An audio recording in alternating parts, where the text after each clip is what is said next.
예, 안녕하십니까. 성선해라 송건 목사입니다. 이 윤 대통령이 왜 강력한 그 보수 우파의 그 통일부 장관을 지명을 했는가 하는 것을 알 수가 있는데요. 이것은 앞전에 개성공단을 해산을 하고 또 인력을 20% 감축 추진을 했고 그리고 예산 전체를 잠글 수 있다.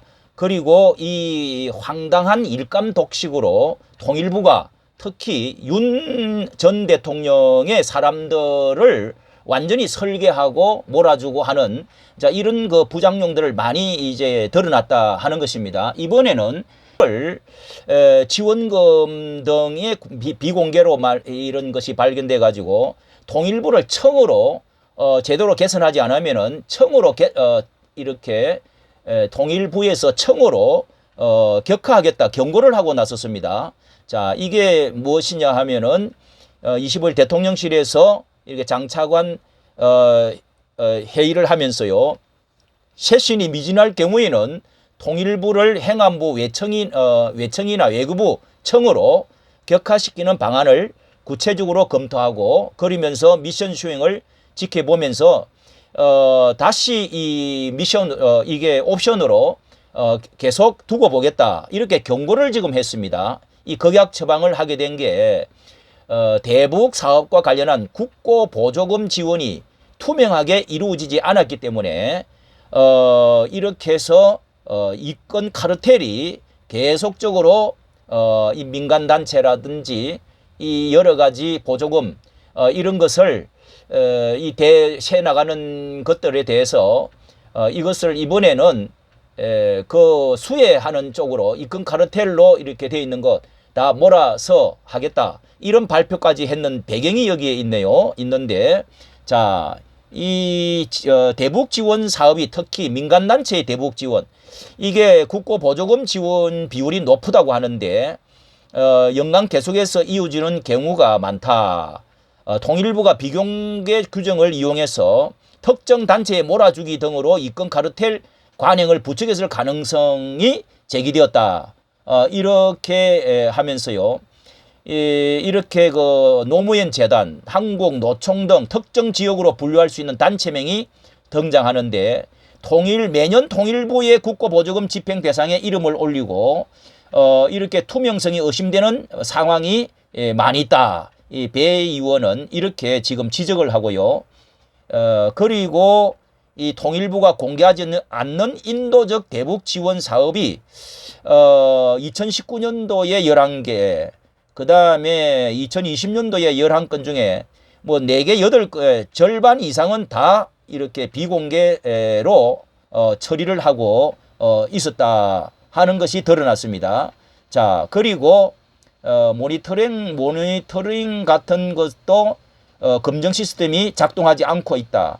하노이 노딜 그 이후로 남북 관계가 경색된데 북한이 코로나19 차단으로 이렇게 해서 국경을 전면 봉쇄를 하고 요원들도 다 철수를 했는데 이렇게 남북 간 직접 협력이 막히면서 중국 등 제3국 단체가 낀 3자 합의 방식으로 대북 지원이 이루어지면서 모니터링이 어려워진 상황이다.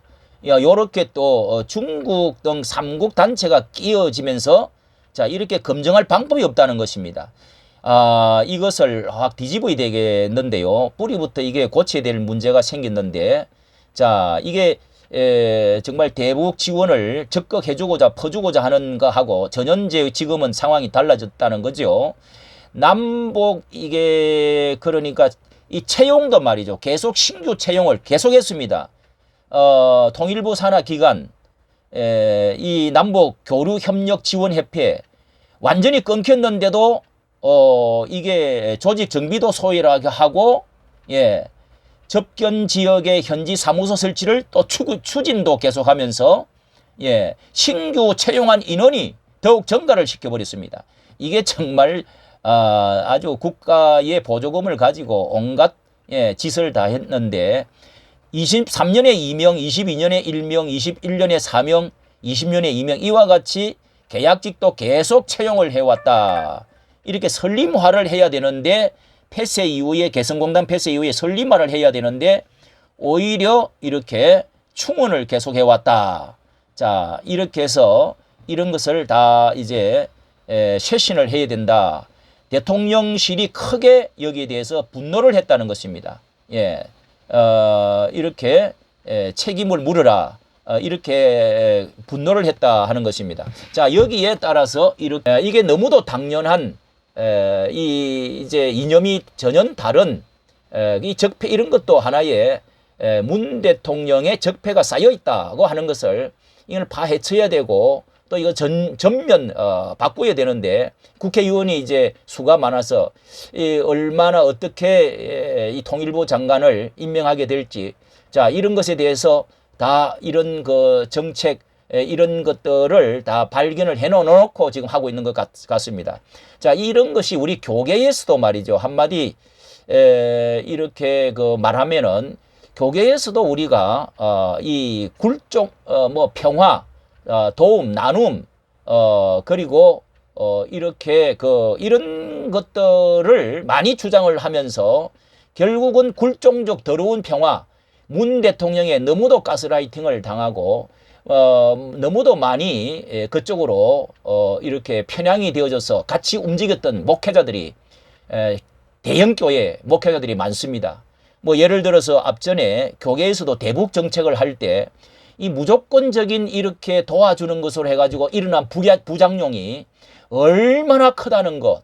예. 그렇다고 이 가난한 어려운 사람들에게 가는 것도 아닌데 투명하게 해야 되는데 대북 정책에 대해서 염소를 뭐 우유를 또 뭐를 갖다 주겠다.